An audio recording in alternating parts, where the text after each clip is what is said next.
Once a farmer lost his precious watch while working in his barn.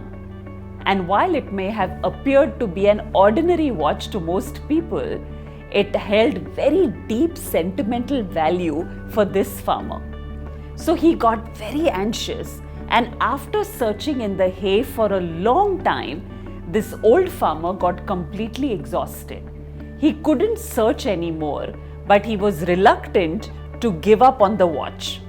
So here is what he did. He requested a group of children who were playing outside the barn to come and help him find the watch.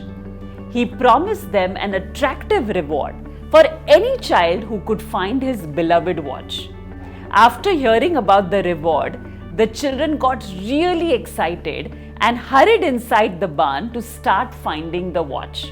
They enthusiastically started going through the entire stack of hay to find this watch.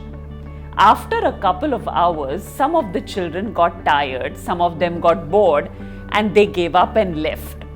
As time went by one, the children started to give up and they left. Deeply discouraged, the farmer gave up all his hope to ever find this precious watch.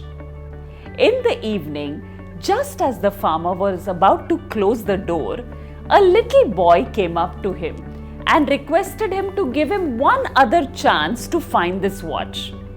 The farmer did not want to miss this chance, so he let the boy into the barn and said, "You can take your time and find the watch."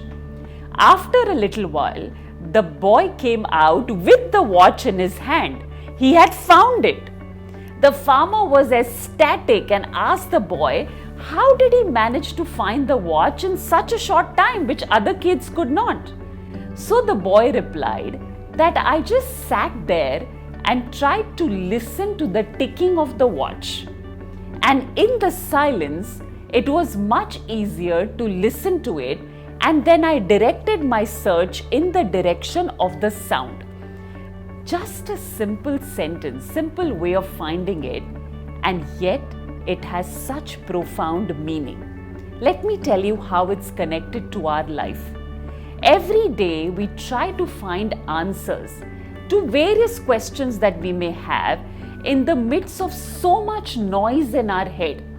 Often we are worked up, triggered, stressed, pressured by the external environment, influenced by all that is happening around us, just as it happened with the kids and the so much noise that they were trying to find the watch in. The fact is that a quiet mind can think so much better than a stressed out or a worked up mind. It's an amazing practice to once in a while allow a few minutes of silence to the mind. And in that quietness, you find the right answers to all your questions. Often there is no need for any struggle. All you need to do is simply relax and listen to yourself. When was the last time you allowed yourself to quieten down? When was the last time you disconnected from the various gadgets and all the noises around you?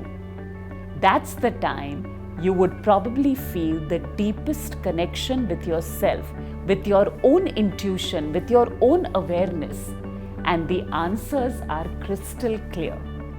Now that's a time we all need to create in our life, isn't it? If not now, then when?